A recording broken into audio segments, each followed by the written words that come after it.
I'm sorry, I'm dancing to the music. Are you not dancing to the music, Nicola? No, I dance along with me.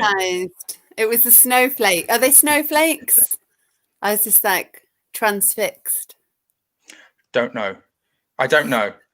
I've never actually looked at it properly. It could just be little random white dots. If it is snow, then it'd be very time apparent, wouldn't it? In terms of very time sensitive, I should say. There's no point playing it in the middle of summer, but I have just gone through a summer of using it. Thanks for pointing that out. Hello, everybody. Hello. Not going to keep you very long. We recognise that there is something very important on the television, otherwise known as Bake Off. I'm a week behind. Are you? Yes, so I don't mind missing it. I'll be watching it on catch up. So you watch it, I don't, and there's nothing against Bake Off. It's not. I don't really watch very much. Oh my television. Goodness! Vacancy. No, there's a vacancy. If I need a vacancy, there is a vacancy for a co-presenter. If you're not going to watch stuff, if you're popular culture, Danny, if you're not even going to watch things, what's the point? These things come back to bite me, don't they? They really do. Okay, fine. Hello to everybody. If you're wondering who we are, you're new to this, and I'll be very surprised if you are. I'm Dan, and Nick Njc is with me. Hopefully you can hear me nice and clearly on this microphone. I've put it a bit nearer my mouth. I've put a cushion behind it. I should be sounding very unprofessional this evening. Let us know if I am. And also in the background, just over there, is Dolly waiting to get out of the towers. Of all days, she's been beelining from my lap. Actually, many of you will have seen her on the computer, on the laptop, attention seeking. And the one time we go live, she's like, yeah, I don't want to have attention. I want to go out. Not now, Dolly, not now. Anyway, so we'll come to Bake Off in a second. I know it's meant to be going on. I know that we're clashing. I know that you guys are giving us your time instead of that. And Nicola wants to go and watch it. But yeah, I play as there. Jeff Airy, I found this. Hi, Jeff. He was on there earlier. He was on the YouTube video because it has a little connection beforehand. Yep. Green Love Heart, going a bit wild. Karen Spackman is sitting comfortably. Hello, everybody. Hello, Emma Shaw, Alan Griffiths, Jane Cuskin, Tony Liddell, and everyone. Mike Houston, good evening, good evening, good evening. Everyone's saying hello. And hello. Emma Shaw, that's Dave Griffiths. Emma Shaw says Bake Off, another program I have never seen. And yeah, I know, shock horror, and yeah, everyone. And there's football going on. Danny, is that your potato internet or mine? I think you just went a bit potatoey, just a little bit. Yeah, get the hamsters running a bit faster. Polish your potatoes. You're not going to be happy with this. Look at that. Oh dear, mother. Gone down in Nicola's estimation. Well, I can't blame you now, Danny, can I? I'll have to blame Lynn. Absolutely. Hello. This morning I listened to the Tree song, got stuck in traffic, and the parkrun show kept me company. Up in the Tree. Ollie, yeah. Speaking of earwormy songs, we've got one coming up for you in the podcast, haven't we, Nicola, this week? We've got two songs. One is particularly earwormy. And Helen Rees, Alan Roos will be recording the podcast shortly after this, and I'll be putting it into the pod, and hopefully I'll be with you on Wednesday evening or Thursday morning, depending. It is brilliant, excellent. It actually isn't finished. There's still a few things I need to add to it. Danny's internet was Dalek tones, Danny. Not mine, no, other tones? People's. I won't spoil the people who are contributing to it. Taylor Craft, Danny's internet was Dalek style. See, it's been final day. It's good to see Nujkuj. It's good to see Nudge, a rare but a much appreciated appearance. Hi, and Alison King says, yeah, I love the singing. Right, so Bake Off. I want to speak about Bake Off. Now, I haven't watched it, but Nicola, before we went live, you were saying something about getting confused about programs. Now, I thought, save it for now. Now, what were you saying? Mainly that you're a scumbag. I can't believe you just want to make me look silly. That's A. Yep. B. Standard fare. When we were recording last week, and you were saying blankety blank, I just thought, oh, is that Lily Savage? And I should have said it. And then I might have got away with it. If you'd have questioned me further, I would have been like, oh no. But I had that program in my head.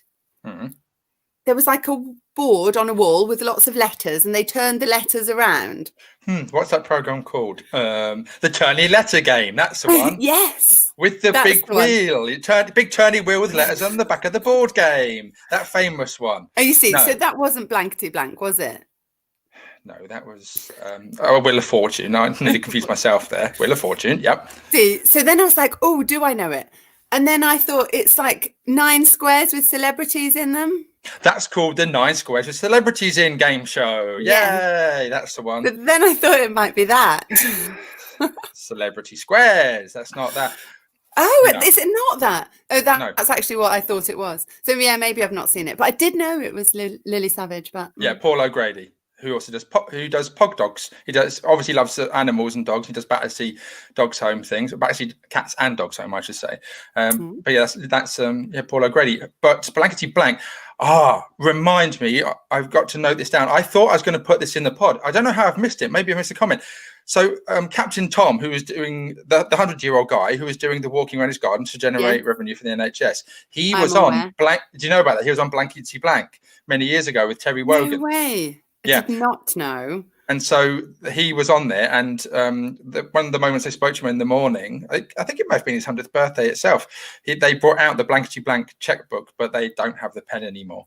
But I mean, I don't know about the checkbook or the pen, but I'm just trying to look on my phone because when I looked up Blankety Blank as my homework, I found something that said it might be coming back. Obviously, I think COVID has probably put a stop to that at the moment, but it wasn't Dale Winton. Who was it?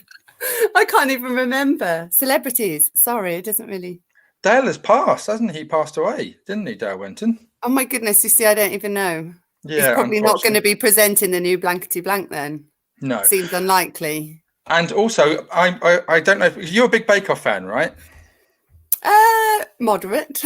Okay. Yeah, because on the BBC, I was going to sort of put on Bake Off while we were going live. Obviously not broadcast it, but then talk about it. Unfortunately, Great British Bake Off star Louis Troiano dies at 48. He's a guy from Series 5. So people who might be familiar with him, he's unfortunately passed away too. So it's a shame about, that. Is sad, but I really struggle. I don't have more sympathy for anybody well-known dying than for anybody else. There's so many people in the world dying all the time, and each death is as sad as the next. Yeah, I mean, absolutely. Life is equal. I mean, obviously, more people, some people might feel the reach of profound effects might have upon them. Yeah, absolutely. Yeah, absolutely. But yeah. The ideology is that every death. Not into celebrity culture, I'm afraid. No. Okay, fair enough. No, but you still know more about Bake Off than I do. Right. So what are people saying in the comments? Who from Parkrun HQ, says Lucy Maris, do we think would be best Blankety Blank presenter? Ian Rutson, I think. Oh my God, he'd be amazing. He's got the right amount of sarcasm to him as well. Oh yeah, I was going to say the right amount of cheek. He's got the right amount of cheek. Cheek, mischievousness. Samantha Benson, up in a tree. Samantha is happily singing to herself at home. That's all good. And then Les Dawson. Now, of course, Les Dawson and Terry Wogan did it back in the day, if I recall correctly. Absolutely.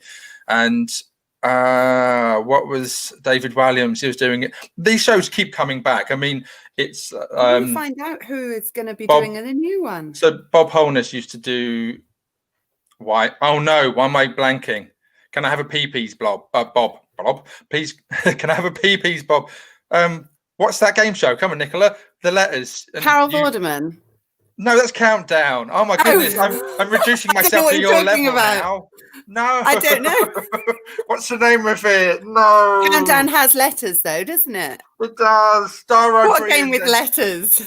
Simon Mayo brought it back, and then Dara Brian, I think, did it for a little while. You have two people against one person, and they've got to try and make the connection of the letters. And like, what are they? Hexagons across the board? Oh my goodness! Blockbuster! Everybody is shouting it. Even I know that one. Once you said more than there's some letters. Sorry. Right. Okay. Everyone's telling us about the old show, Celebrity Squares. Tory Dig, Potato Internet means that I can see you, but I can't hear you. So I'm making up what you're talking about. All those hand gestures. Yes, lots of hand gestures. Oh my goodness, I don't know what Celebrity Squares are. Right. Missing Oxford versus Rochdale. Yeah, the football's going on as well. Sorry, Nicky Jones. There's Champions League. Arsenal were unfortunately the Europa League. Those know that I'm a gooner. So therefore I'm not interested in Tuesdays or Wednesdays because I'm bitter they were not in the Champions League. You don't care about football, do you, Nicola? Means nothing to me. I like playing football. That's it. I haven't played for such a long time. Do you know what? I don't know why I don't do it more. I did love it and do love it. And then now because you're not really allowed anymore. Well, from Thursday. Not for the time. Yeah, not for the time being. Alan Griffiths, can I have a P, please, Danny? Absolutely can. Can I have? He didn't say please. Bob? He didn't say. Did he not? No, Alan.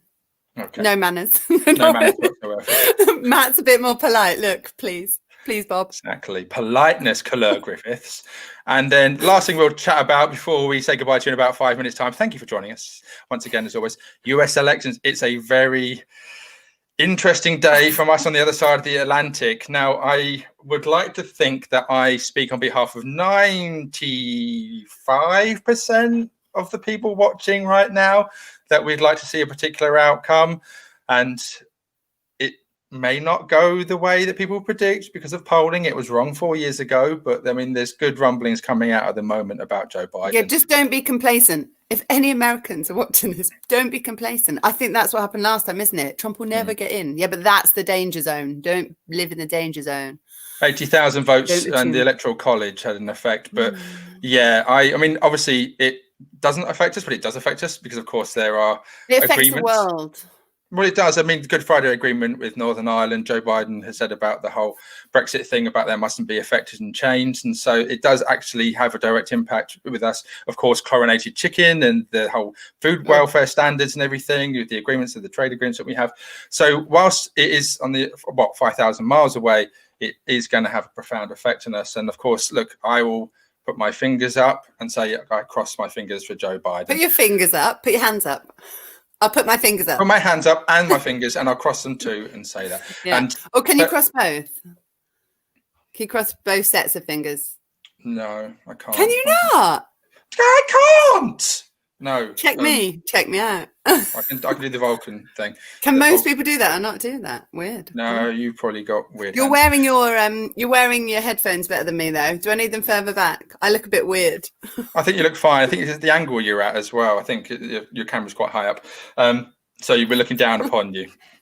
Anyway, and of course, if people are supporting Trump, that's perfectly fine in the respect that they may have their own political opinions about supporting him, as ultimately, politically, people are going to vote for those they feel that will look after their interests first and foremost. So, I mean, again, if you're in America and you're watching, and I don't want to upset about the feelings, I don't get to vote for anybody, but I do know who I'd like to see in the White House come, was it January time when they get inaugurated? Anyway, so Harry Bryant, only 95. I love politics. Since when do we do politics? Actually, we do mention it quite a lot, don't we? I think people know full well where our political leanings lie. Yeah, absolutely. What's this? Can't believe you're more potatoey than me this evening. Am I going really bad? Not really bad, just worse than me. And you're forgetting all the game shows that I'm remembering. So yeah. There we go. Jacob Riis, parkrun. This is a guy I've never seen before. Sorry, Nick. Parkrun should be apolitical. That's the ethos, I think. Again, no, absolutely, Jacob. That parkrun isn't happening right now. We are people who talk about parkrun, but not solely about parkrun. And it would be disingenuous for us to pretend about our political leanings. And I know some people don't like it. Gary Lineker does it. I think he has every right to do it. I think people get very sensitive. Jacob, we've never seen you before, but hello, welcome to contribute. But the ethos of parkrun, you are correct. I have had a few people on Twitter over the past week telling me what the ethos of parkrun is about inclusivity, and I appreciate that. I spent 15 years helping communicate it, and also with the brand elements early days about language and voice when I was working for them, which still resonates to this day. So absolutely, I'm highly aware about the ethos, but that's parkrun as the organization, and we are not parkrun the organization. We are people who are parkrunners that have to talk about it and also have our own personal feelings. So if a person with the parkrun banner comes along, and this is why you notice that Tom Williams' account isn't parkrun Tom. To be fair, we're not even in any parkrun gear, are we? I've got my with me now. Yeah, I've got my with me now. Good branding. But yeah, we're not representing parkrun right now. No, exactly. These are our own voices and our opinions. And so we are just a couple of parkrunners who talk about parkrun and tourism and everything else, who have a long-standing history. But at the same point, we're not representing parkrun and its political voice either. So you're completely correct. But I've had it before. Do you remember? I don't know if I ever said this. Once upon a time. So thank you very much, Jacob. It's a very valid point that I got told off once, where I said about Oh, look, Tony Wilson, politics is best kept away from official channels, but I love that you're real people who speak honestly and our opinions are a large part of us. Thank you, Tony. Yeah. So I got told off once when on my own personal closed out Facebook account, which has friends and family, I said that Oscar Pistorius, I thought he was a bit dodgy and guilty with all the information that was coming out. That was my opinion shared. And somebody posted, I won't name them, said, parkrun has already been judge and jury and declared. And my sister, stepped in. Yeah, but my sister stepped in and went, Danny isn't speaking on behalf of parkrun. This is his own personal account. This is what Danny's opinion is. And some people, they blur the boundaries there. And I did have it quite a bit, that people couldn't separate the two, that you can have individuals, but there was a time and place and what channels you do that. And some people get confused about that too. Oh my goodness, I'm going to kick my guitar over. Oh, look at my guitar. Humble brag. Look at what I can play.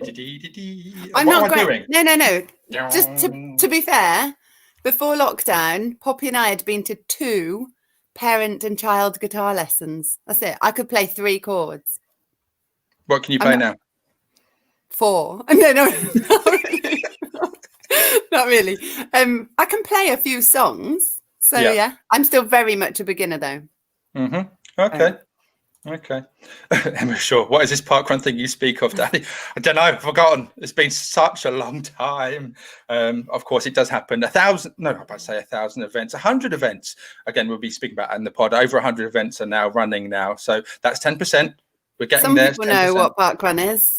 Just not us right now. Just not in the UK. Absolutely. Give us a strum. Come on, give us a strum, and then we can say goodbye. We can get on with recording the podcast. Otherwise, we'll be here all night. I've had a long enough day as it is. No, I'm way too shy for that. You don't want to strum? Okay. No. Don't want to strum the strings? No. You love strumming strings, I thought. Oh, well. What's in private. This? Dave Griffiths. Oranges are red, violets are glorious. You better not surprise. Ooh. Okay, let's take that off. Not the best choice. Bit too soon, Dave, I'm afraid, because there is, and let's talk about it. The fact is that Riis Steenkamp, a lot of stuff gets spoken about. She gets forgotten about, and they talk about it. There was somebody who was murdered, and the family was affected, and they focus more on Oscar and about his concerns. And you're thinking, no, he committed a crime, and let's not allow a Riis to be forgotten. I appreciate the joke. There is joke. Humor is subjective, and there's no topic off limits. But yeah, that was a bit. I should have pre-read before I posted that up. Sorry. Right, and that's it. Okay. So Dave Griffith says sorry. No need to apologise, Dave. I mean, like I say, look. Let's be honest with you. As grown adults, we've heard many jokes about dark subject matters over the years. Let's not pretend it. I mean, people down the pub will say far worse things than what that was. So there you go. Right. So thank you very much indeed for joining us. I've kept that nice and short. Hopefully that's been enjoyable. We have got a pod to record.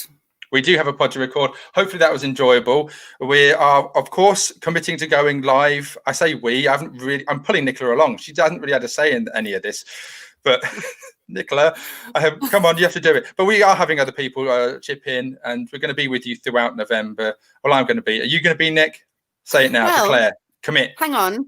This has been a good test because I've been a bit scared of my potato internet because there's nothing worse than saying we're going to go live and then coming and then, it's just so frustrating. But this seems okay, isn't it? Yeah, it seems okay. I can go live too. Yeah, it does. Absolutely brilliant. Dolly is scratching at the door. I better go and let her out. So thank you for joining us, guys. A lovely sharp 20 minutes. That's exactly what we want. Nice and digestible. Thank you very much for contributing various topics. Whilst parkrun's not around, we can still talk about many different things. It's still available. Go and enjoy your bake-off, peeps. All right. So, ta-ra. See you soon. The Zoom faces. And Nicola, what I'm going to do is I'm going to drop us out. I'm going to drop us out, but don't quit out of the lobby. I'm going to speak to you afterwards, all right? Anyway, ta-ra, everybody. Yellow hearts to you all. Lovely with me now, yellow hearts. Take care, everyone. Bye-bye.